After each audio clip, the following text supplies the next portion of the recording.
Season 2ல ராக்னாரோட 2வது மனைவி குடும்பத்துக்குள்ள வந்ததால லகார்த்தாவும் பியானும் ராக்னாரை விட்டு பிரிஞ்சு போனாங்க. போர்க் ராக்னார் ஊரை பிடிச்சிடறான். ராக்னார் மறுபடியும் லகார்த்தா உதவியோட ஊரை திருப்பி மீட்கிறான். போர்கை பழி வாங்கி பிளட் ஈகிள் தண்டனையை நிறைவேற்றுறான். இங்கிலாந்துல கிங் எக்பர்ட் ராக்னாருக்கு நிறைய நிலம் தரன்னு ஒத்துக்கிறான். அதுக்கப்புறம் கிங் ஆரிக் ராக்னாரை தூக்க ஸ்கெட்ச் போடுறான். ஆனா ராக்னார் ஃப்ளோக்கியோட உதவியோட ஆரிக்கை கொன்னு கிங் ஆனான். இதோட தான் சீசன் 2 முடிஞ்சது. இப்ப நம்ம சீசன் 3க்குள்ள போலாம். ஒரு பெரிய பனிமூட்டம் நிறைஞ்ச ஒரு மலை மேல ராக்னாரும் அவன் பையன் பியானும் பேசிக்கிட்டு இருக்காங்க. ராக்னார் மறுபடியும் இங்கிலாந்துக்கு போய் கிங் எக்பர்ட் கொடுக்கறதா சொன்ன அந்த 5000 ஏக்கர் நிலத்தையும் கிளைம் பண்ணி நம்ம விவசாயம் பண்ண போறதா சொல்றான். ஆனா பியானுக்கு அதுல கொஞ்சம் கூட விருப்பம் இல்ல. அவன் விருப்பம் எல்லாம் சண்டை செய்யறது, கொள்ளை அடிக்கிறது. அவனை சொல்லி தப்பு இல்ல, ஏன்னா அதை பார்த்தான வளர்ந்தான். ஆனா ராக்னார் பியானுக்கு சிரிச்சுக்கிட்டே சில அறிவுரைய சொன்னான். நீ எதுக்காக சண்டை செய்யணும் ஆசைப்படுறேன்னு கேட்டான். அதுக்கு பியான் பவர் அதிகாரத்துக்கு தான் அப்படின்னு சொன்னான். அப்ப ராக்னார் அதிகாரம் கெட்டவனை அது ரொம்ப ஈர்க்கும், நல்லவனை கெடுத்துரும். சில நேரத்துல அதை தக்க வைக்கிறதுக்கும் அடையறதுக்கும் நீ எந்த இலக்கும் போக வேண்டியது இருக்கும். எனக்கு என்னைக்குமே ஒரு அமைதியான வாழ்க்கை தான் வாழணுன்றது ஆசை. நான் என்னைக்குமே அதிகாரத்துக்கு ஆசைப்பட்டதில்லை, அது எல்லாமே எனக்கு அமைஞ்சது தான். இப்படி ராக்னார் நிறைய அட்வைஸ் சொல்லிட்டு இருந்தான். ராக்னார் வார்த்தைகள்ல உள்ள ஆழமான அர்த்தம் இப்ப அவனுக்கு புரியாது, காலம்தான் அவனுக்கு பதில் சொல்லும். ரோலோக்கு இப்ப உடம்பெல்லாம் சரியாயிடுச்சு. போன சீசன்ல கூட ஃப்ளோக்கி அவனுக்கு விஷ காலான்லாம் கொடுத்தா அப்படின்னு நம்ம நினைச்சிருப்போம். ஆனா அது உண்மையான விஷ காலம் கிடையாது, அது ஒரு வலி நிவாரணி காலம் தான். அவனை பயமுத்ததான் அப்படி அவன் செஞ்சான். இப்ப அவன் நல்லா இருக்கான். லகார்த்தா அவங்க ஏரியாவுக்கு திரும்பி வந்து காஃப்னு ஒருத்தங்கிட்ட அவளோட நில அதிகாரத்தை ஒப்படைச்சுக்கிட்டு இங்கிலாந்து கிளம்புறதா சொல்றா. ஆக்சுவலா தலைவன் அண்ணன் பையன் ஒருத்தன் இருப்பான். அவன் தான் தலைவன் தலையை வெட்டி லகார்த்தாவை செட் பண்ணி இங்க செட்டில் ஆகலான்னு பார்த்தா, ஆனா அவனுக்கு இவ உபூதி அடிச்சு ஒரு நல்லவனுக்கு அதிகாரத்தை கொடுத்துட்டு அங்கிருந்து கிளம்புறா. பியானோட காதலி அவளும் இங்கிலாந்து வரதா சொல்றா. அவ கர்ப்பமா இருக்கிறதால இப்ப வேண்டான்னு பியான் நினைக்கிறான். லகார்த்தா கிட்ட போய் நீ தான் இப்படி இருக்கேன்னு பார்த்தா எனக்கு வந்தது இப்படிதான் இருக்கு அப்படின்னு அவன் தன்னைத்தானே நொந்துக்கிறான். சில ஜனங்களோட ஏக்கமான பார்வையோட விவசாயிகளும் நிறைய வீரர்களும் ஏத்திக்கிட்டு ஒரு 10-15 கப்பல்களோட இங்கிலாந்துக்கு புறப்பட்டாங்க. இங்கிலாந்து அரண்மனை உள்ள வரும்போதே கிங் எக்பர்ட் அவங்கள வெளியே வந்து எல்லாரையும் வரவேற்றான். அப்ப அவன் தலைவர் ராக்னாரை எங்க ஊருக்கு வரவேற்கிறேன் அப்படின்னு சொன்னான். அதுக்கு பக்கத்துல இருந்த சாமி இப்ப அவன் தலைவர் இல்ல, கிங்னு சொன்னான். அப்ப ஆரிக் நிலைமை என்னாச்சு அப்படின்னு கேட்கும் போதுதான் ஒரு சின்ன ஆக்சிடென்ட் அப்படின்னு ராக்னார் சொல்லும் போதே எக்பர்ட் புரிஞ்சுக்கிறான் கிங் ஆரிக் காலின்னு. இனிமேல் நம்ம 2 பேரும் ஈக்குவல் தானே கிங் ராக்னார் அப்படின்னு அவனை உள்ள கூப்பிட்டு போனான். மெர்சியா இளவரசியோட விருந்துக்கு ஏற்பாடு பண்ணியிருந்தான் கிங் எக்பர்ட். இவங்களுக்காக போருக்கு கொடுக்கப்பட்ட வீரர்களை பத்தி ராக்னார் கேட்டான். நடந்த போர்ல மெர்சியா தோத்ததாகவும் நிறைய வீரர்கள் உயிரிழந்ததாகவும் சொன்னான். அப்ப நீங்க மட்டும் என் கூட இருந்து மெர்சியாவுக்காக சண்டை போட்டீங்கன்னா உங்களுக்கு தேவையான நிலத்தை நான் கூட கொடுக்குறேன் அப்படின்னு இந்த மெர்சியா இளவரசி சொன்னான். அதுக்கு லகார்த்தா நாங்க இங்க விவசாயம் தான் செய்ய வந்தோம், இது உங்களோட சண்டை, எங்களை உள்ள இழுக்காதீங்கன்னு லகார்த்தா சொன்னான். அப்பதான் கிங் எக்பர்ட் உள்ள வந்து நான் உங்களுக்கு நிலம் கொடுக்கறது பாதி பேருக்கு இங்க விருப்பம் இல்லை, அவங்க உங்களை பார்த்து பயப்படுறாங்க, அவங்களோட பயத்தை போக்கணும்னா ஒரு ஸ்மூத்தான ஆட்சியை நான் நடத்தணும்னா நீங்க எனக்கு ஒரு ஹெல்ப் பண்ணி தான் ஆகணும். அதுக்கு ராக்னார் இது நம்ம அக்ரிமெண்ட்ல இல்ல, இருந்தாலும் உங்களோட லாங் ஃப்ரெண்ட்ஷிப்புக்காகவும் ஒரு நல்ல நம்பிக்கையில இதுக்கு நான் சம்மதிக்கிறேன், ஆனா மத்தவங்களை உங்களுக்காக சண்டை போட சொல்லி என்னால கம்பல் பண்ண முடியாதுன்னு சொன்னான். அப்ப ரோலோ கிட்ட கேட்கும் போது தம்பி எவ்வளியோ அண்ணனும் அவ்வளி அப்படின்னு ரோலோ ஒத்துக்கிட்டான். ஃப்ளோக்கி மட்டும் திட்டிக்கிட்டே சம்மதிச்சான். லகார்த்தாவும் கிங் எக்பர்ட்டும் அவங்களுக்கு ஒதுக்கப்பட்ட நிலத்தை பார்க்கறதுக்கு போறாங்க.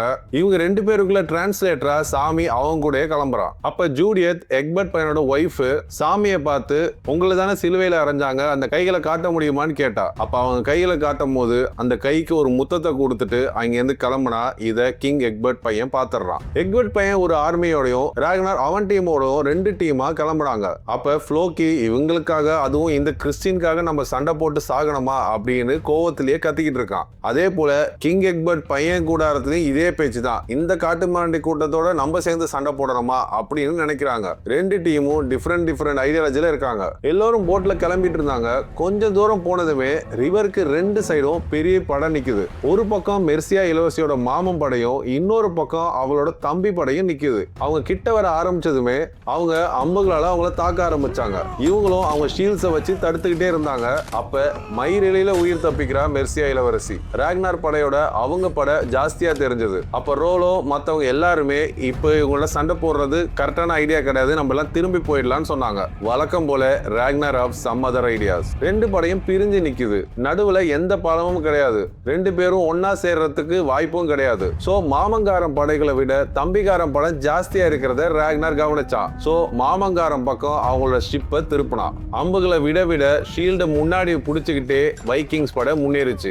இவனுங்க இறங்கின அடுத்த நிமிஷத்திலேயே அடிச்சு கொல்ல ஆரம்பிச்சிட்டானுங்க. இவனுங்க தாக்குதல கொஞ்சம் கூட அவனுங்களால தடுக்க முடியல. சில பேர் திருச்சி ஓடவும் ஆரம்பிச்சிட்டானுங்க. ஒரே ஒரு அம்பு மட்டும் டோரோ கையில வந்து குத்துச்சு. அதை அவன் பிச்சு போட்டுட்டு சண்டை போட ஆரம்பிச்சான். மாமங்காரன் குதிரையில உட்கார்ந்து இருந்தவனை கீழே புடிச்சு தள்ளி ஃப்ளோக்கி அவனை போட்டு தள்ளினான். மெர்சியா இளவரசி முகத்துல கோபம், வெறுப்பு, சந்தோஷம்னு எல்லா ரசங்களும் இருந்துச்சு. மாமங்காரன் தலையை வெட்டி எடுத்து வர சொல்றா மெர்சியா இளவரசி. ஃப்ளோக்கி அந்த உயிரில்லாத உடம்புல இருந்து தலையை மட்டும் வெட்டி எடுத்துட்டு வந்தான். அந்த தலையை அவ காலுகிட்ட வச்சு அவ கையில இருக்க கத்திய வச்சு அவன் முகத்துல இன்னொரு 10 குத்து குத்தி அந்த தலையை தூக்கி எறிகிறா. அவளோட சின்ன வயசுல இவன் மாமன், அண்ணன் எல்லாருமே சேர்ந்து இவளை பாலியல் வன்புணர்வு பண்ணிருக்காங்க. அதனால்தான் இவளுக்கு இவ்வளவு வன்மம். இவ அண்ணனையே இவ ஏற்கனவே விஷம் வச்சு கொண்டுட்டா. இவளுக்கு அவ தம்பி மேலதான் பாசம் ஜாஸ்தின்னு ராக்னார் கிட்ட சொல்லிக்கிட்டு இருக்கா. என் தம்பி ரொம்ப நல்லவன் தான், என் மாமங்காரன் ஏதோ வசியம் வச்சு அவன் என் பக்கமே திருப்பிட்டான் அப்படின்னு ராக்னார் கிட்ட சொல்லிட்டு இருக்கா. மாமங்காரன் சோழியை முடிச்சதுக்கு அப்புறம் இப்ப தம்பிக்கார பக்கம் திரும்புறாங்க.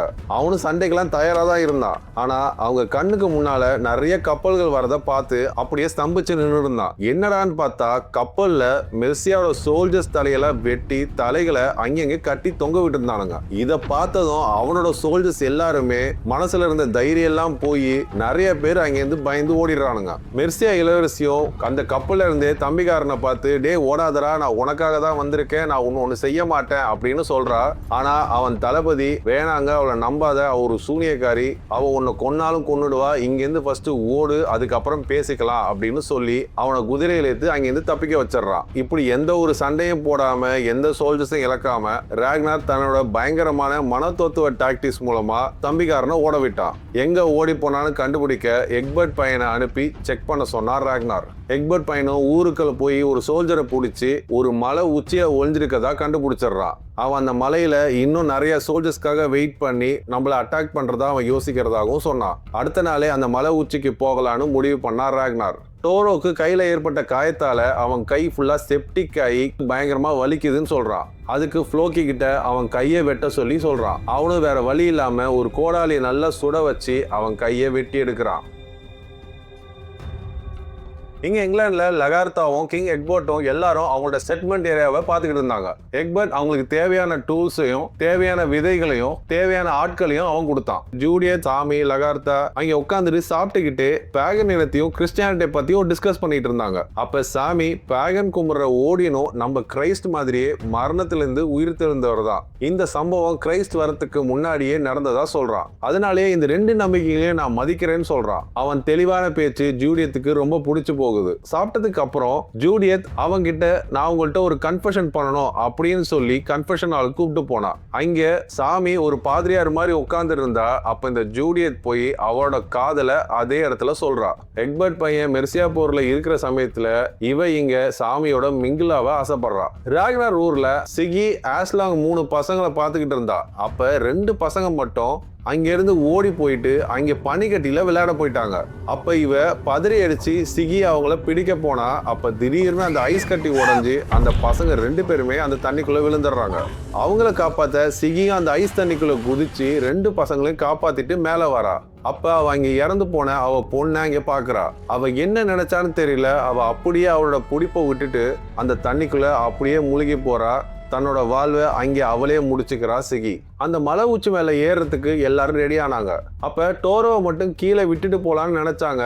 ஆனா டோரோவோட மன வலிமை நம்ம நினைச்சதோட பெருசா இருந்தது. என்னால இங்க படுத்துக்கிட்டு இருக்க முடியாது, நானும் உங்க கூட வரேன்னு சொல்லி இப்ப ரோலோவோட உதவியோட அவனோட கேடயத்தையும் கோடாலியும் கையில எடுத்துக்கிட்டு அவங்க கூடவே மலை மேல ஏற ஆரம்பிச்சான் டோரோ. அந்த மலை உச்சிக்கு மேல போனதுக்கு அப்புறம் ஆள் இருக்காங்களா இல்லையான்னு யாருக்குமே தெரியாம போயிடுச்சு. ஒருத்தர் மட்டும் மேல போய் பார்த்து எத்தனை பேர் இருக்காங்கன்னு பார்க்க சொல்றாங்க. அப்ப டோரோ தானாவே முன் வந்து, நான் மேல போய் அவங்களை டைவர்ட் பண்றேன், நீங்க பின்னாடியே வாங்கன்னு சொல்லி ஒத்த கையில அந்த ஷீல்டை தூக்கிக்கிட்டே மேல போய் நின்னான்.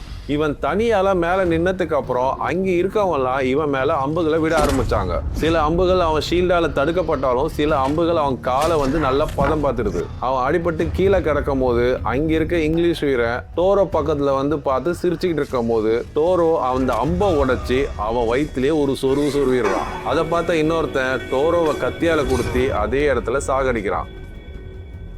அதே நேரத்துல ராக்னார் மலை உச்சியில வந்து நிக்கிறான். அப்ப எல்லாரும் கவனமும் சிதறி இருந்ததால அதை பயன்படுத்தி எல்லாரையும் மின்னல் வேகத்துல அட்டாக் பண்ணி எல்லாரையும் போட்டு தள்ளலாம். சண்டை இங்க பயங்கரமா போய்கிட்டு இருக்கும் போதுதான் பியான் காதலி முகத்திலே ஒரு வெட்டு வாங்கி கீழே விழுந்தா.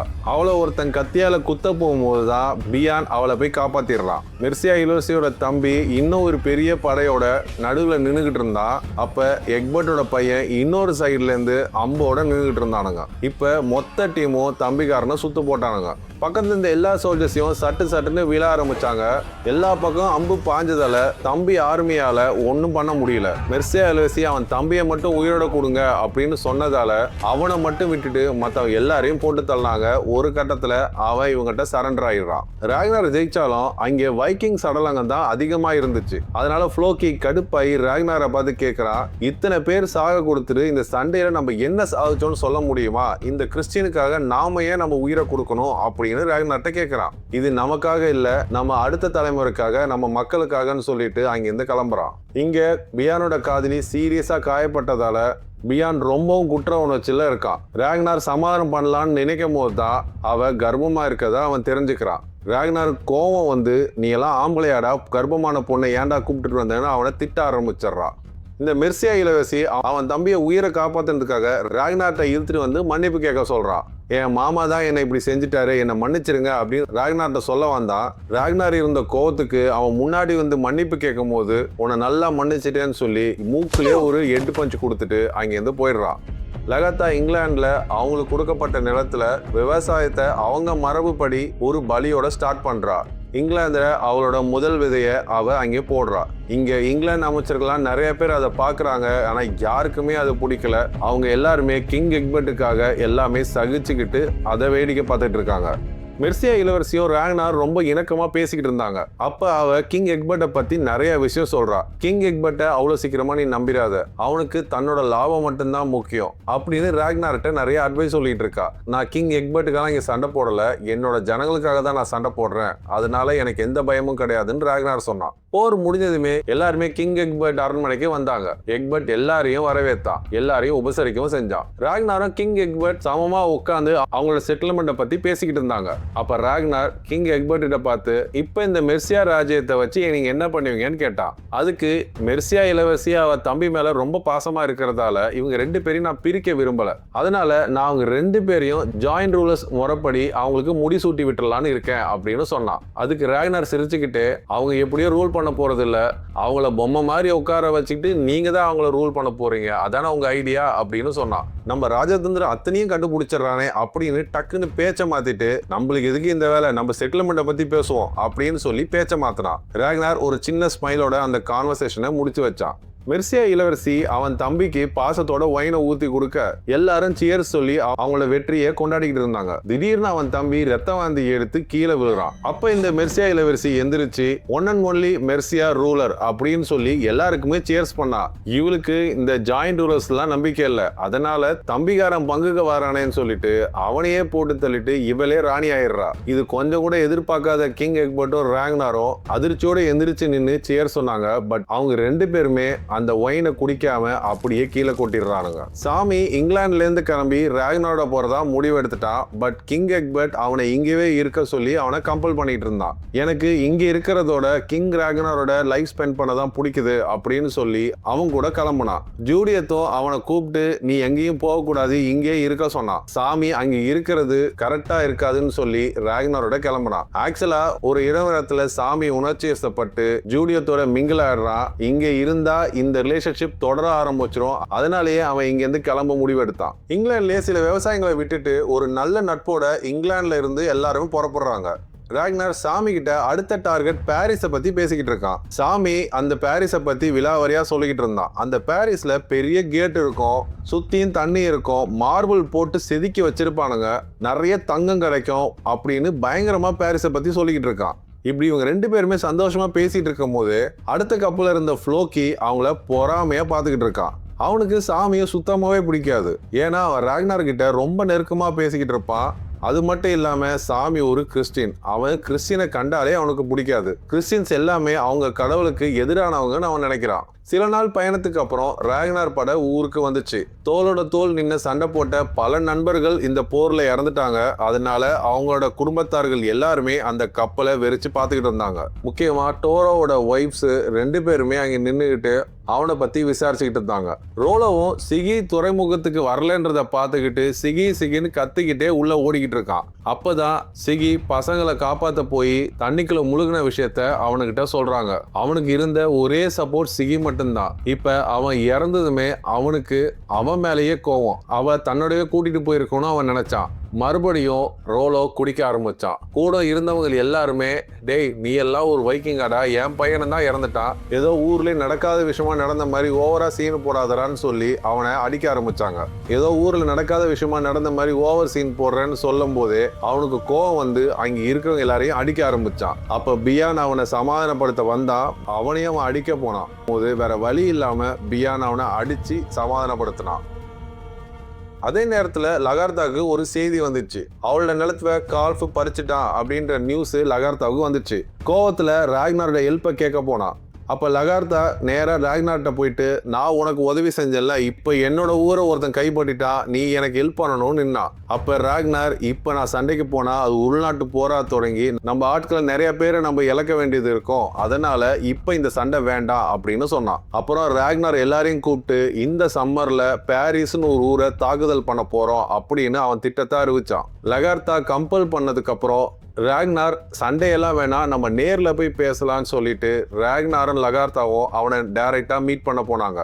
அங்க போய் ராக்னார் சண்டை போட்டு அவன்கிட்ட இருந்து நிலத்தை வாங்கி கொடுப்பா அப்படின்னு பார்த்தா ராக்னார் நேரா போய் அவனுகிட்ட, இந்த சின்ன நிலத்துக்கெல்லாம் நம்ம சண்டை போட தேவையில்ல, நம்ம பெருசா யோசிக்கலாம், நீயே உன்னோட ஆளுங்க எல்லாருமே நான் அடுத்த ரைடுக்கு போறேன், நீங்க எல்லாருமே வரணும் அப்படின்னு புதுசா டீல் பேச ஆரம்பிச்சிடுறான். இப்ப லகார்த்தா செம்ம கடுப்பாயிட்டா, ஏன்டா நான் உன்னை என்ன பேசுறேன், நீ என்னடா பேசிட்டு இருக்க அப்படின்ற மாதிரி அவனை முறைச்சு பார்த்துக்கிட்டு இருந்தா. சிகியோட இழப்பு ரோலோவால தாங்கவே முடியாம மறுபடியும் குடிக்க ஆரம்பிச்சிடுறான். ஃபுல்லா குடிச்சிட்டு அந்த தீர்க்கதரிசியை பார்த்துட்டு அவனோட கஷ்டத்தை எல்லாத்தையும் அவன்கிட்ட சொல்லிக்கிட்டு இருந்தான். என்னோட வாழ்க்கையில நம்பிக்கையே இல்லை, எல்லா அதிர்ஷ்டமும் ராக்னாருக்கு தான் இந்த கடவுள் கொடுக்குறாரு, எனக்கு இந்த கடவுள் ஒண்ணுமே கொடுக்கல. அப்ப அந்த தீர்க்கதரிசி, கடவுள் உனக்கு என்ன வச்சிருக்காருன்னு நான் இப்ப சொன்னேன்னா நீ அம்மனமா போய் இந்த கடற்கரையில நின்று டான்ஸ் ஆடுவாடான்னு சொன்னான். ரோலோவுக்கு ஒன்னும் புரியாமையே அங்க இருந்து கிளம்புனான். எக்பர்ட் பையன் பல வருஷம் வெளியூர்ல சண்டை போட்டுட்டு இப்பதான் பொண்டாட்டிய பார்க்க வந்தான். அப்ப ஜூலியட் பிரெக்னண்டா இருக்கிறதா சொன்னோடனே அவன் பயங்கர ஷாக் ஆயிடுறான். அவனுக்கு ஏற்கனவே ஒரு பையன் இருக்கான். இவன் போர்க்களத்துல 1 வருஷம் கழிச்சு இப்பதான் வரான். இந்த விதை அவனது இல்லைன்னு அவனுக்கு நல்லாவே தெரியும். அப்ப இந்த விதை யாருதுன்னு கேட்கும் போது அவ வாயை மூடிக்கிட்டே இருந்தா. ஆனா அவனுக்கு தெரியும் இது யாரோட விதைன்னு. இந்த கோவத்துல இருக்கும் போது தான் எக்பர்ட் அவனை கூப்பிட்டு அனுப்புனாரு.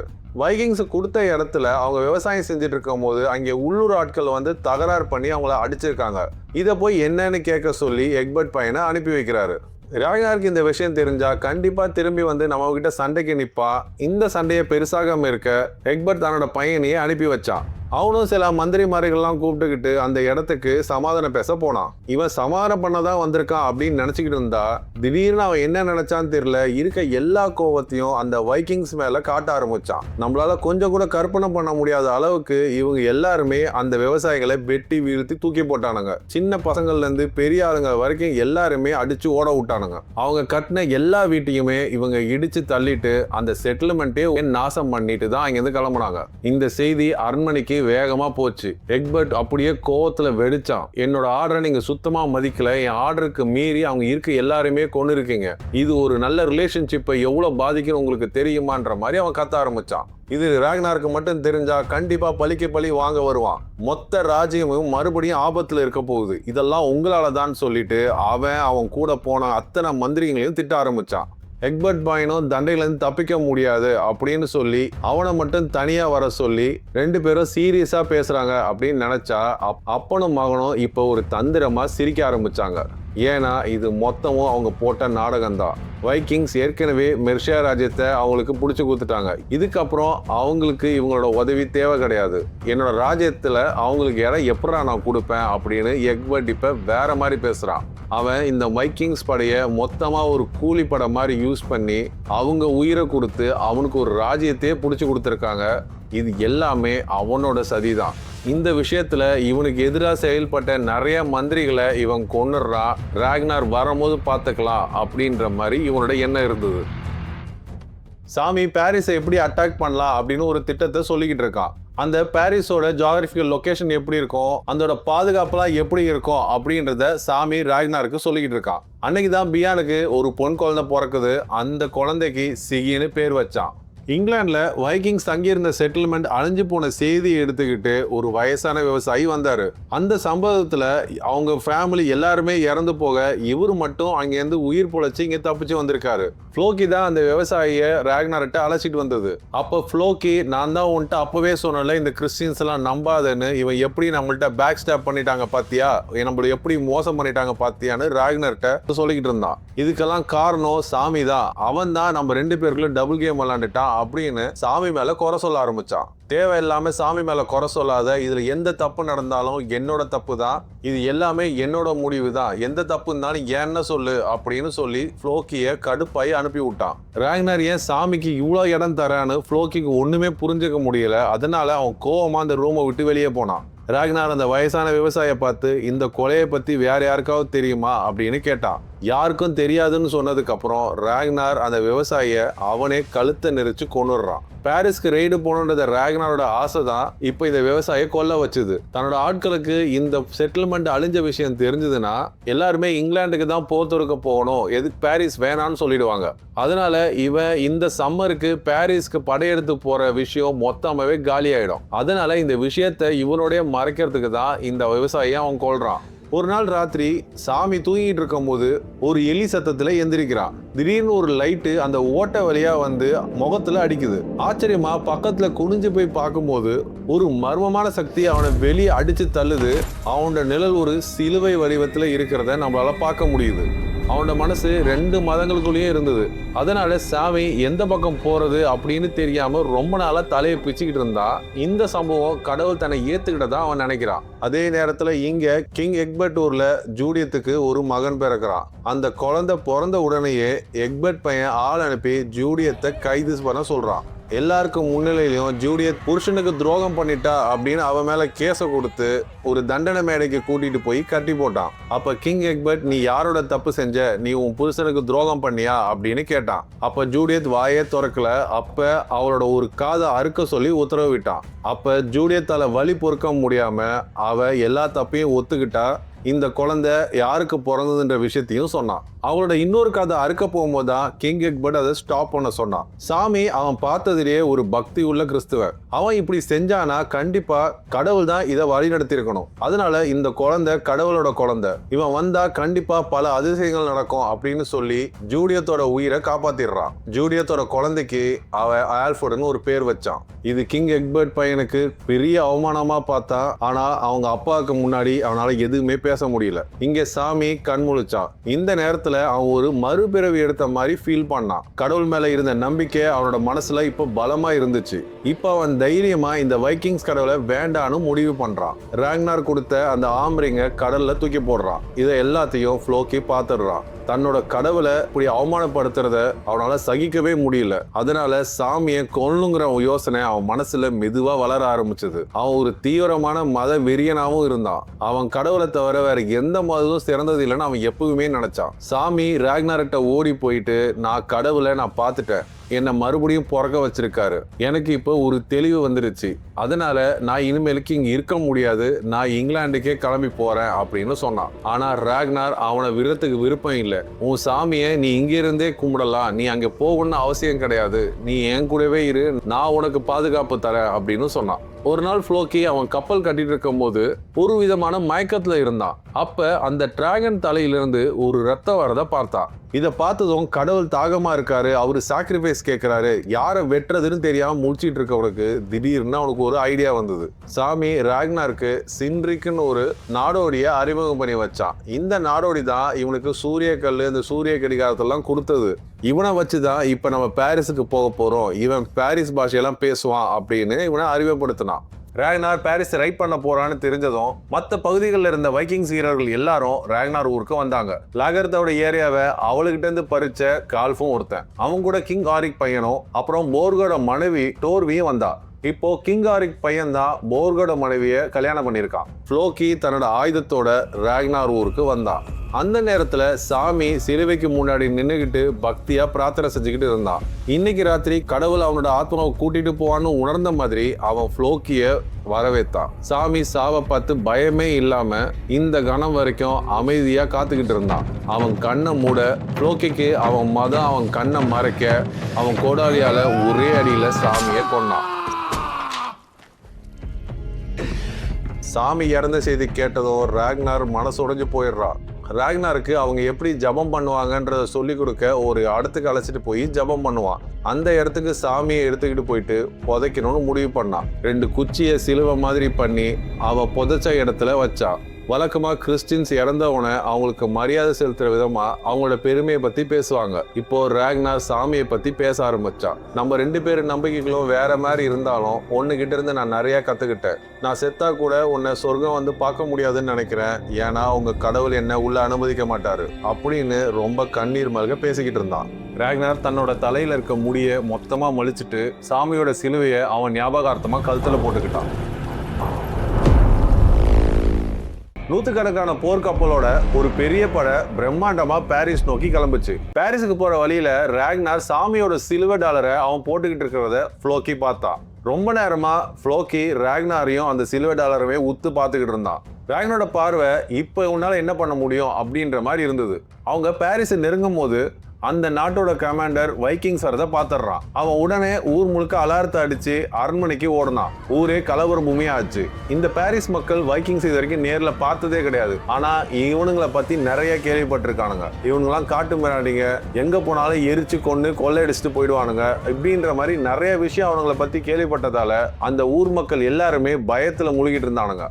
இந்த கமாண்டருக்கு வைக்கிங்ஸ் ஏற்கனவே வருவாங்கன்னு அவருக்கு முன்கூட்டியே நிறைய எச்சரிக்கை மணி வந்திருக்கு. இவர் நிறைய வாட்டி ராஜா கிட்ட சொல்லியும் ராஜா எந்த பாதுகாப்பையும் பலப்படுத்தாம இருந்ததா சொல்றாரு. இந்த கோடை காலத்தை சமாளிக்கிறதுக்கு நம்ம இந்த கோட்டையை விட்டு வெளியே போகாத அளவுக்கு நம்மளுக்கிட்ட தேவையான உணவுப் பொருட்களும் தண்ணீரும் நம்மள்ட்ட இருக்கு. அதனால நம்ம எந்த விஷயத்துக்கும் பயப்பட தேவையில்லைன்னு ராஜாக்கு நம்பிக்கை சொல்லிக்கிட்டு இருந்தான். கமாண்டர் அந்த கிங்கு கிட்ட நீங்க வேணும்னா உங்க சேஃப்டிக்கு சிட்டியை விட்டு இப்ப போறதா போயிடுங்க, அதுக்கப்புறம் நினைச்சா கூட உங்களால வெளியே போக முடியாதுன்னு சொன்னான். ஆனா கிங்கோட பொண்ணு மக்களை விட்டு ஓடி போறது ஒரு கோலத்தனம்னு சொல்லி கிங்க பாரிஸ்ல தங்க வச்சா.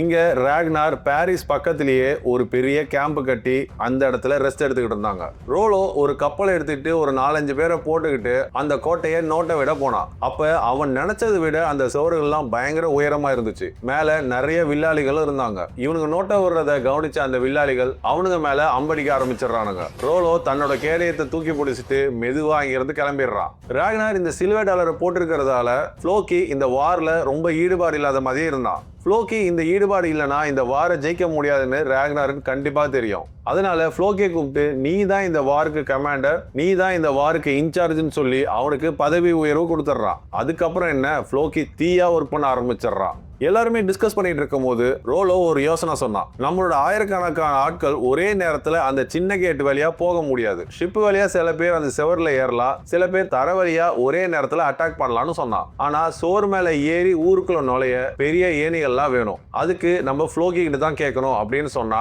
அப்ப ஃப்ளோக்கி அதெல்லாம் நான் பாத்துக்கிறேன், என்கிட்ட விட்டுருங்க, அசால்ட் மேட்ரு அப்படின்னு சொல்லிடுறான். வாழ்க்கையில முதல் தடவையா வைக்கிங்ஸ் கூட்டத்துக்கு கமாண்டர் ஆனதுல அவன் பயங்கர சந்தோஷத்துல இருக்கான். அவன் பித்து பிடிச்ச மாதிரி ராப்பகல வேலை செய்ய ஆரம்பிச்சான். அப்ப ஃப்ளோக்கி மனைவி அங்க வந்தா. அப்ப அவன் இந்த கப்பலை நான் கட்டல, என் கையை வச்சு கடவுள் கட்டிக்கிட்டு இருக்காரு. இந்த கடவுளுக்கு நான் மிக சிறந்த பலி கொடுத்ததால் தான் எனக்கு இப்ப ஹெல்ப் பண்ணிக்கிட்டு இருக்காரு. இப்ப என்ன கமாண்டராகவே ஆக்கிட்டு இருக்காரு அப்படின்னு அவன் பைத்தியம் பிடிச்ச மாதிரி பேசுறான்னு சொல்றதை விட அவன் மதம் பிடிச்ச மாதிரி பேசுறான்னு தான் சொல்லணும். அப்பதான் அவன் மனைவி தெரிஞ்சுக்கிட்டா சாமியை கொண்டது இவன் தான். சில நாட்களுக்கு அப்புறம் ஃப்ளோக்கி அவரோட வேலை எல்லாத்தையும் முடிச்சா. அப்ப எல்லாரையும் கூப்பிட்டு வந்து அவனோட அந்த பிரம்மாண்டமான ஒர்க்கை காட்டும் போது எல்லாருமே வாயை பொழந்துட்டு நின்னானுங்க. பாரிஸ் அட்டாக் பண்றதுக்கு நம்ம இப்ப ரெடின்னு சொன்னா ஃப்ளோக்கி. அவங்க 100க்கு மேற்பட்ட போர்க்கப்பல்களோட 1000க்கு மேல வீரர்களை திரட்டிக்கிட்டு 2 வழியில பாரிஸ் நகரத்தை அட்டாக் பண்ணானுங்க. லகார்த்தா ஒரு டீமோட முன்னாடி இருக்க ஃப்ரெண்டு கேட்ட தாக்குறா. ஆத்து வழியா பெரிய ஏணிகளை போட்டு கப்பல் போய்கிட்டு இருக்க ஃப்ளோக்கி அந்த போர் சங்க ஊதுனா.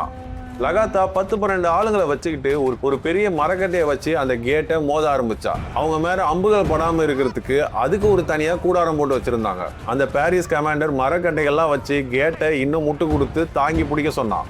அதுக்கப்புறம் இந்த பாரிஸ் ஆளுங்க மேல இருந்து கல்லெல்லாம் தூக்கி போட ஆரம்பிச்சிடறானுங்க. இன்னொரு பக்கத்துல ஏணியை போட்டு செவர்ல ஏற ஆரம்பிச்சானுங்க.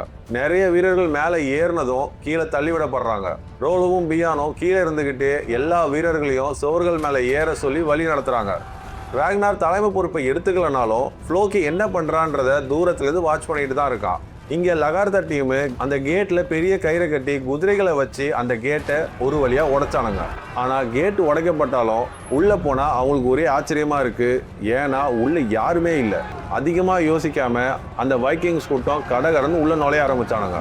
ஆனா கொஞ்சம் நடுவுல போனதுக்கு அப்புறம் அந்த கால்ஃபுக்கு ஏதோ சரியா இல்லைன்னு கவனிக்க டக்குன்னு லகார்த்தாவை பின்னாடி இழுத்துக்கிட்டு போயிடுறான். அந்த தூக்குப்பாலம் மெதுவா கீழே விழும்போதுதான் அவங்க எல்லாரும் ஒரு ஆபத்தான சூழ்நிலை இருந்தாங்கன்னு அவங்களுக்கு தெரிஞ்சது. பெரிய வில் அம்புகள்லாம் வச்சு இவனுங்க மேல சுட ஆரம்பிச்சிடறானுங்க. அந்த சின்ன பாலத்துல அவனுங்களால ஒளிஞ்சிக்க கூட இடம் இல்லை. அந்த பாரிஸ்காரங்க இவனுங்களை கொன்னு குவிச்சானுங்க. லகார்த்தாவை சரியான நேரத்துல வெளியே இழுத்துட்டு போனதால அவ ஆபத்துல இருந்து தப்பிச்சா. இதை விட முக்கியமா பிரான்ஸ் இளவரசி தன்னோட உயிரை பத்தியே கவலைப்படாம கோபுரத்துக்கு மேல ஏறி புனித ரத்தம் கலந்த ஒரு கொடியை எடுத்துக்கிட்டு வந்து கடவுள் இருக்கிறாருன்னு கோஷம் போட ஆரம்பிச்சா. அங்க ஏற்கனவே தோண்டு போன அங்கே வீரர்கள்லாம் இவரோட பேச்சை கேட்டதுக்கு அப்புறம் உத்வேகம் வந்து சண்டை போட ஆரம்பிச்சானுங்க. அந்த பாரிஸ் வீரர்கள் உயிரை பத்தி கூட கவலைப்படாம எதிர் தாக்குதல் பண்ண ஆரம்பிச்சானுங்க. மேலே ஏறின வைக்கிங்ஸ் கூட்டம் எல்லாத்தையுமே அவனுங்க அம்புகளால அடிச்சு கீழே தள்ளானுங்க. இவனுங்க ஏணியை ஏறும் போது சூடான எண்ணெயை கொட்டி கொளுத்தி விட்டுறானுங்க. ரோலோவும் பியானோ விடாம மேலே ஏறி சண்டை செஞ்சுக்கிட்டு தான் இருந்தானுங்க. ரோலோ மேலே ஏறி கண்மூடித்தனமா தாக்க ஆரம்பிச்சான். ஒரு கட்டத்துல இந்த பாரிஸ் வீரர்கள்லாம் ரோலோ சண்டை போறதை தடுக்கவே முடியல. அதனால அவன் ஏறி வந்த கயிறை அறுக்க ஆரம்பிச்சிடறானுங்க. எல்லாரும் சேர்ந்து அந்த கயிறை அறுத்து விட்டதுக்கு அப்புறம் ரோலோ மேலே இருந்து தண்ணிக்குள்ள விழுந்தான். ராக்னாரும் முடிஞ்ச வரைக்கும் சண்டை செஞ்சான். கடைசியில ராக்னாரும் சவுத்துல இருந்து தள்ளி விடப்பட்டான். பியானோ முதுகுல அம்படிப்பட்டு உயிருக்கு போராடிக்கிட்டு இருந்தான். எல்லாருமே ஒரு பக்கமா அடிபட்டு கிடக்கும் போது ஃப்ளோக்கி மட்டும் நம்ம தோத்துக்கிட்டு இருக்கோன்றதை தெரிஞ்சுக்கிட்டு கடவுளே என்னை ஏன் கைவிட்டீங்க, உனக்கு எவ்வளவு பெரிய பலி கொடுத்த, என்னை ஏன் தோக்கடிச்சிங்கன்னு கதறிக்கிட்டு இருக்கான். வைக்கிங்ஸ் கூட்டம் எவ்வளவு முயற்சி பண்ணியும் அவங்களால அந்த கோட்டைக்குள்ள போகவே முடியல. இந்த போர் வைக்கிங்ஸை பொறுத்த வரைக்கும் அவங்களுக்கு தோல்வியில தான் முடிஞ்சது. பியானுக்கு மருந்தெல்லாம் போட்டு தேத்தி விட்டானுங்க. பியான் அடிபட்டு கிடக்க ராக்னார் கிட்ட என்னை எப்பயுமே நீங்க அயன் சைடுன்னு கூப்பிடுவீங்க, ஆனா கடவுள் என்ன கைவிட்டுட்டாருன்னு சொல்றான். ராக்னார் முட்டாள்தனமா பேசாத, நீ இன்னும் உயிரோட தான் இருக்க, இது வெறும் ஆரம்பம் தான் சொன்னான். அவனோட முதல் இங்கிலாந்து போர்ல ஒரு காயமே இல்லாம அவன் அங்கேருந்து வந்திருப்பான். அதனால கடவுள் அவன் முதுகை எப்பவுமே பாதுகாத்துட்டு இருக்காரு. அதனால அவனுக்கு பியான் அயன் சைடுன்னு ஒரு பேர் வச்சு கூப்பிட்டுக்கிட்டு இருப்பான். அதை தான் இப்ப அவன் சொல்றான். இந்த பெரிய போர் முடிஞ்சதுக்கு அப்புறம் பாலத்துல குவிஞ்சு கிடந்த அந்த வைக்கிங்ஸ் கூட்டத்தை பாரிஸ் கிங் பார்வையிட்டார். அப்பதான் வைக்கிங்ஸ் நான் நினைச்ச அளவுக்கு பெரிய பயங்கரமானவர்கள் இல்ல போலுக்கு, அவனுங்களும் மனிதர்கள் தான், அடிச்சா ரத்தம் வருது அப்படின்னு சொல்லி சிரிக்கிறான். ராக்னாருக்கு பயங்கரமா அடிபட்டு இருக்கு. அவன் யூரின் வழியா ரத்தமா வர ஆரம்பிச்சிருது. இருந்தாலும் தைரியமா நடமாடிக்கிட்டு இருக்கான். லகார்த்தா ராத்திரி ஆனதும் சில வீரர்கள்லாம் கூப்பிட்டுக்கிட்டு தண்ணிக்குள்ள நீச்சல் அடிச்சுக்கிட்டே பொறுமையா அந்த பாலத்து பக்கத்துல போயிடுறா. அங்க போயிட்டு யாருக்கும் தெரியாம அந்த பாலத்து மேல ஏறி ஒரு வீரரா அடிச்சு கொல்ல ஆரம்பிச்சிடுறா. அதுக்கப்புறம் உள்ள இருந்து சிக்னல் கொடுத்ததுக்கு அப்புறம் வைக்கிங்ஸ் கூட்டம் மறுபடியும் நைட்ல அட்டாக் பண்ண ஆரம்பிச்சாங்க. உள்ள எல்லாரும் நுழைய ஒரு பெரிய முள்சக்கரத்தை அந்த நேரோ பிரிட்ஜ் வழியா உருட்டி விடுறான் அந்த கமாண்டர். அது உருண்டுகிட்டே வந்து எல்லாரையும் நசுக்கி போட எல்லாரும் ஓட ஆரம்பிச்சாங்க. அப்ப ஃப்ளோக்கி மட்டும் ஒரு சைட்ல போய் தப்பிக்கிறான். ரோலோ புத்திசாலித்தனமா ஒரு ஈட்டியை வச்சு அந்த ரோலரை ஸ்டாப் பண்ணி அந்த ரோலர் மேலே ஏறி போய் அவங்கள அட்டாக் பண்ண போனான். ஆனா ஒரு கட்டத்துல எல்லா பக்கமும் ஆள் வர ஆரம்பிச்சாங்க. இவங்களோட படை சின்ன படையா தான் போனானுங்க. அதனால இவங்களால திருப்பி அடிக்கவே முடியல. அதனால ரோலோ கத்த எல்லாருமே பின்வாங்க ஆரம்பிச்சாங்க. எல்லாருமே தப்பிச்சு அந்த பாலத்து வழியா எகிரி குதிச்சு போயிடறானுங்க. ஆனா ரெண்டே பேர் மட்டும் அங்க மாட்டிக்கிறாங்க. அதுல ஒருத்தன் அந்த நாடோடி. அவனுக்கு 2 பேருமே கிங்கிட்ட அழைச்சிட்டு போனாங்க. அதுல ஒருத்தன் பிரெஞ்சு எல்லாம் தெரிஞ்சதால இவங்க எதுக்காவது யூஸ் ஆவான்னு அவனை கொல்லாம அவன் கூட இன்னொருத்தன் வந்தான். அவனை மட்டும் தலையை வெட்டி அரண்மனைக்கு வெளியே ஒரு ஈட்டியில தலையை குத்தி வெளியில வச்சானுங்க. கமாண்டர் அந்த நாடோடைய பார்த்து, ஒரு ஆள் அவ்வளோ பேர் ரோலரே ஸ்டாப் பண்ணானே, அவன் யாரு அப்படின்னு கேட்டான். அவன் பேரு ரோலோ, ராக்னாரோட அண்ணன் அப்படின்னு சொன்னான். தொடர்ச்சியா தோத்துக்கிட்டே இருந்ததால வைக்கிங்ஸ் கூட்டமே கொஞ்சம் தளர்ந்து போனாங்க. அவங்க நேரடியா சண்டை போட்டு பார்த்தாங்க. ராத்திரியில ரகசியமா போய் தாக்குதல் பண்ணி பார்த்தாங்க. ஆனா 2 வாட்டியுமே அவங்க தோல்வி மட்டும்தான் மிச்சமானது. ஆனா பாரிஸை மட்டும் அவங்களால கடைசி வரைக்கும் பிடிக்கவே முடியல. எங்க தப்பு நடந்துச்சுன்னு அவங்க யோசிச்சுட்டு இருந்த போதுதான் பாரிஸ் வீரர்கள் அந்த நாடோடி கூப்பிட்டுக்கிட்டே அவங்க கூடாரத்துக்கே வந்தாங்க. கடைசியில கிங் பேச்சுவார்த்தைக்கு கூப்பிடுறாங்க அப்படின்னு ராக்னார்ட்ட சொன்னான். இந்த நேரத்துல ராக்னாரோட உடல்நிலை ரொம்ப பலவீனமா இருக்கிறதால அவன் படுத்துக்கிட்டே பேசினான். அவங்க ஒரு பொதுவான இடத்துல இந்த சந்திப்பை வச்சுக்கலாம் அப்படின்னு ஒரு கோரிக்கை சொன்னாங்க. அப்ப ரோலோ ரோலோ அவங்க கிட்ட போய் நாடோடி கையில கட்டி இருந்த அந்த கயிறை அறுத்து விட்டு அவங்க சைடு இழுத்துட்டு வந்துடுறான். அந்த பாரிஸ் சோல்ஜர்ஸ் எல்லாம் போனதுக்கு அப்புறம் இந்த வைக்கிங்ஸ் பக்கம் திடீர்னு கொஞ்சம் சலசலப்பு வந்துச்சு. ராக்னாரை தவிர ஒருத்தங்க கூட பேச்சுவார்த்தைக்கு ஏத்துக்க தயாராகவே இல்லை. அவன் நகரத்தை தாக்கி அவங்கள தோக்கடிச்சு உள்ள போகணும் அப்படின்றதான் அங்க இருக்க எல்லாரோட ஆசையும். அப்ப ராக்னார் நான் தான் இந்த கிங்கு, நான் தான் முடிவெடுக்கணும், நீங்க முடிவெடுக்க கூடாதுன்னு சொல்லி அந்த சலசலப்புக்கு ஒரு முற்றுப்புள்ளி வச்சான். அடுத்த நாள் காலையில ராக்னார் அவன கூடாரத்துல இல்லைன்றத ரோலோ கவனிச்சான். ராக்னார் காலையிலேயே தனியால அந்த பாரிஸ் நகரத்துக்கு பேச்சுவார்த்தைக்கு போயிடுறான். இது யாருக்குமே தெரியாது. இது தெரிஞ்ச உடனேயே ராக்னார் ஒரு பெரிய டேஞ்சர்ல இருக்கான்னு தெரிஞ்சுக்கிட்டு அவனுக்கு ஏதாவது ஆயிடுமோன்னு வேகமா எல்லாரும் அந்த இடத்துக்கு கிளம்பி போனாங்க. ராக்னார் இங்க ஒரு குச்சியை ஊனிக்கிட்டு ரொம்ப முடியாம அந்த கமாண்டர் கிட்ட பேச்சுவார்த்தை நடத்திக்கிட்டு இருந்தான். அப்ப கமாண்டர், நாங்க உங்களுக்கு 5000 பவுண்டு தங்கம் தரோம், இந்த இடத்த விட்டு நீங்க கிளம்பிடுங்க அப்படின்னு சொன்னான். அவன் சிரிச்சுக்கிட்டே 5000 பவுண்டு தங்கம்லாம் ரொம்ப கம்மி, இருந்தாலும் ஏத்துக்கிறேன், இதோட சேர்ந்து எனக்கு நீங்க ஹெல்ப் பண்ணி ஆகணும் அப்படின்னு சொன்னான். நான் இப்ப செத்துக்கிட்டு இருக்கேன். நான் இறந்ததுக்கு அப்புறம் நான் என்னோட கிறிஸ்டியன் ஃப்ரெண்டு சாமி கிட்ட போய் சேரணும். அவன் சொர்க்கத்துல தான் இருப்பான். அவங்கிட்ட நான் சேர விரும்புறேன். அதனால என்ன நீங்க ஒரு கிறிஸ்டியனா ஞானஸ்தானம் பண்ணணும் அப்படின்னு சொன்னான். அப்ப பக்கத்துல இருந்த பிஷப், நீ பண்ற அராஜகத்துக்கெல்லாம் சொர்க்கத்துக்கெல்லாம் போக மாட்டேடா, நரகத்துக்கு தான் போவ அப்படின்னு சொன்னான். அப்ப ராக்னார், அதை நீ முடிவு பண்ணாத, அது கடவுள் முடிவு பண்ணிப்பார் அப்படின்னு சொன்னான். உங்களுக்கு ஞானஸ்தானம் பண்றதுக்கு ஒரு பிஷப்பும் 6 தான் வேணும், அது 2மே இங்க இருக்கு, எனக்கு இப்பவே பண்ணுங்கன்னு சொல்லி அந்த பிஷப் ராக்னாரை தண்ணிக்குள்ள முழுக்கி அவனை ஞானஸ்தானம் பண்ணி விட்டான். இவன் ஞானஸ்தானம் செய்யறத லகார்த்தா, ரோலோ, ஃப்ளோக்கி எல்லாருமே பார்த்து செம கடுப்பாயிடுறானுங்க. கடவுள்களுக்கு செஞ்ச முழு அவமானமா எல்லாருமே நினைக்கிறானுங்க. கொஞ்ச நாளையே பாரிஸ் ராஜாவும் அவங்க சொன்ன மாதிரி 5000 பவுண்டு தங்கத்தை அவங்களுக்கு அனுப்பி வச்சாங்க. அங்க இருக்க வைக்கிங்ஸ் மக்கள் எல்லாத்தையும் அந்த காயினை எடுத்து போட்டு விளையாண்டுகிட்டு இருந்தானுங்க. ரோலோ இந்த செய்தியை ராக்னார் கிட்ட சொன்னான். ஆனா ராக்னார், இது எனக்கு சம்மந்தம் இல்லாத விஷயம், அதை வச்சு நான் ஒன்றும் பண்ண போறதில்ல, நீங்களே என்ஜாய் பண்ணுங்க, எனக்கு இன்னும் கொஞ்ச நாள் தான் அப்படின்னு சொன்னான். சாயங்காலம் வைக்கிங்ஸும் இந்த வெற்றியை கொண்டாடி பாடி ஆடி இருந்தானுங்க. ராக்னார் பியானை தன்னோட ரூமுக்கு கூப்பிட்டு அவங்கிட்ட சில விஷயம் பேசிக்கிட்டு இருந்தான். நான் இறந்ததுக்கு அப்புறம் நீ ஆட்சி செய்யும் போது உன்னோட மூளையை வச்சு மட்டும்தான் நீ எந்த விஷயமும் செயல்படணும், மனசை வச்சு எந்த நேரத்தையும் செயல்படுறாத அப்படின்னு சொன்னான். தான் இறந்ததுக்கு அப்புறம் நீ என்னென்னலாம் செய்யணுன்ற மாதிரி நிறைய விஷயம் அவன்கிட்ட சொல்லிக்கிட்டு இருந்தான். ஃப்ளோக்கி கிட்ட கடைசியா அவனுக்கு ஒரு சின்ன கப்பல் செஞ்சு கொடுக்க சொன்னான். ஃப்ளோக்கி ரொம்ப மும்முரமா செஞ்சுக்கிட்டு இருந்தான். அது கப்பல் கிடையாது, அது ஒரு சவப்பொட்டி. அவனுக்கு முத கப்பல் செஞ்சு கொடுத்தது நான் தான், அவனுக்கு கடைசியா இந்த பயணத்துக்காக சவப்பொட்டி செய்யறது நான் தான் சொல்லிக்கிட்டே அந்த விஷயத்த செஞ்சுக்கிட்டு இருந்தான். 1 மாசம் கண்மூடி திறக்கிறதுக்குள்ள கடந்து போயிடுது. ஆனா இந்த வைக்கிங் கூட்டம் இங்க இருந்து போகவே இல்லைன்றத கமாண்டர் அந்த சிட்டி கோபுரத்துல இருந்து பாத்துக்கிட்டு இருந்தான். ஏன்டா இவனுங்க போலன்றத நேரா போய் கேட்கணும்னு முடிவு பண்ணி அவனுங்க கூட்டத்தை அழைச்சிக்கிட்டு வைக்கிங்ஸ் கூடாரத்துக்கே வந்தான். அப்ப பியான் கிட்ட, நான் உங்களுக்கு சொன்ன பணத்தை கொடுத்துட்டோம், அப்ப ஏன் இன்னும் நீங்க போகாம இங்கே இருக்கீங்கன்னு கேட்டான். அதுக்கு தன்னோட அப்பா உடம்பு முடியாம இருக்கிறதால அவரால் டிராவல் பண்ண முடியாது, அவர் உடம்பு குணமாறதுக்கு வெயிட் பண்றோம்னு சொன்னான். அப்ப கமாண்டர் உள்ள போய் பார்க்கும்போது ராக்னார் மரண படுக்கையில இருக்கிறத பார்த்தான். எங்க அப்பாவுக்கு இன்னொரு கோரிக்கை ஒண்ணு இருக்கு, அதை நீங்க நிறைவேற்றணும் அப்படின்னு சொன்னான். சப்போஸ் அவர் இங்க இறந்துட்டாருன்னா அவரை நீங்க கிறிஸ்துவ முறைப்படி அடக்கம் பண்ணணும் அப்படின்றது அவரோட கடைசி ஆசைன்னு சொன்னான். அந்த பலவீனமான ராக்னாரை பார்த்து கமாண்டர் கடைசியில அவங்களோட கோரிக்கையை அவர் ஏத்துக்கிட்டாரு. அடுத்த நாளே ராக்னார் உடம்பு முடியாம இறந்து போயிடுறான். ராக்னார் அமைதியா அந்த சவப்பொட்டியில படுத்திருந்தா. பியான் அந்த மூடியை போட்டு மூடிட்டு வெளியே நின்று இருந்தவங்க எல்லாருமே, நீங்க ராக்னார்கிட்ட பேசலாம்னா ஏதாவது பேசலாம் அப்படின்னு சொல்றான். லகார்த்தா அங்க சவப்பொட்டியை பார்த்துட்டு, நீ சொர்க்கத்துக்கு தான் போவேனா, நீ நம்ம வலாலாக்கே போ, அப்பதான் நான் செத்தா உன்னை வந்து மீட் பண்ண முடியும்னு அழுதுகிட்டே பேசிக்கிட்டு இருந்தா. அதுக்கப்புறம் ரோலோ வந்துட்டு, உனக்கு கடவுள் எல்லாத்தையுமே நிறைய கொடுத்தாரு, சாவியும் உனக்கு சீக்கிரம் கொடுத்துட்டாருன்னு ரோலோ வருத்தப்பட்டுக்கிட்டு இருந்தான். கடைசியா ஃப்ளோக்கி வந்தா, நான் தான் உன்னோட பெஸ்ட் ஃப்ரெண்ட், அந்த சாமியெல்லாம் கிடையாது, நீ என்னை விட அந்த சாமியை தான் பெருசா நினைச்ச, எனக்கு நீ பெருசா துரோகம் செஞ்சுட்ட அப்படின்னு சொல்லி அழ ஆரம்பிச்சான். ராக்னார் சவப்பொட்டியை அந்த பாரிஸ் நகரத்துக்குள்ள கொண்டு போனாங்க. பாரிஸ் ராஜாவும் அங்கே மந்திரிகளும் எல்லாரும் அந்த மண்டபத்துல தான் இருந்தாங்க. ராக்னாருக்கு ஒரு பிரம்மாண்டமான கிறிஸ்துவ இறுதி சடங்கு நடத்திக்கிட்டு இருந்தாங்க. அந்த புனித நீரை அந்த சவப்பொட்டி மேல தெளிச்சதுக்கு அப்புறமே அந்த நொடியிலேயே அவங்க கண் முன்னாடி ஒரு பயங்கரமான விஷயம் நடந்துச்சு. திடீர்னு அந்த சவப்பொட்டி ஆட ஆரம்பிச்சது. பார்த்தா ராக்னார் சவப்பொட்டியை உடைச்சிக்கிட்டு உள்ள இருந்து வரான். வெளியே குதிச்சு சவப்பொட்டிக்குள்ள வச்சிருந்த கத்தியை எடுத்து கிங்கோட தொண்டையில வச்சான். அதே நேரத்துல சவப்பொட்டியை தூக்கிட்டு வந்த சில வைக்கிங் வீரர்களும் உள்ள இருந்த கத்தியை எடுத்துக்கிட்டு மத்தவங்க காலத்துல வைக்க ஆரம்பிச்சிடறானுங்க. ராஜா பக்கத்துல ஒரு பிஷப் நின்றுகிட்டு இருந்தான். அவன் தான் இவனை சாபம்லாம் விட்டு இருந்தான். அதனால அவன் கழுத்திலேயே ஒரு கத்தியை விட்டு இறக்குறான். அவனை சாகடிச்சு அங்கே தூக்கி போட்டதுக்கு அப்புறம் ராஜா நடுநடுங்கி போயிடுறான். ராஜாவை தொண்டையில கத்தி வச்சிட்டு இருக்கிறத பார்த்து இளவரசி உடனே அவரை காப்பாத்த ஓடியாந்தா. அதுக்கப்புறம் ராஜாவை தள்ளி விட்டு இளவரசி கழுத்துல கத்திய வச்சு வெளியில அழைச்சிட்டு போனான். ராகனார் கூட வந்த வீரர்களும் அவன் பின்னாடியே ஃபாலோ பண்ணிட்டு வெளியே போயிட்டு இருந்தாங்க. அந்த கிங்கு அப்படியே பயத்திலே மயங்கி அங்கேயே விழுந்துடுறான். அந்த பாலத்துக்கு பக்கம் போனதுக்கு உடனே தூக்க பாலத்துல இருக்க அந்த கயிறெல்லாத்தையும் வெட்ட சொன்னான். வெளியே வைக்கிங்ஸ் பட ஏற்கனவே காத்துக்கிட்டு இருந்துச்சு.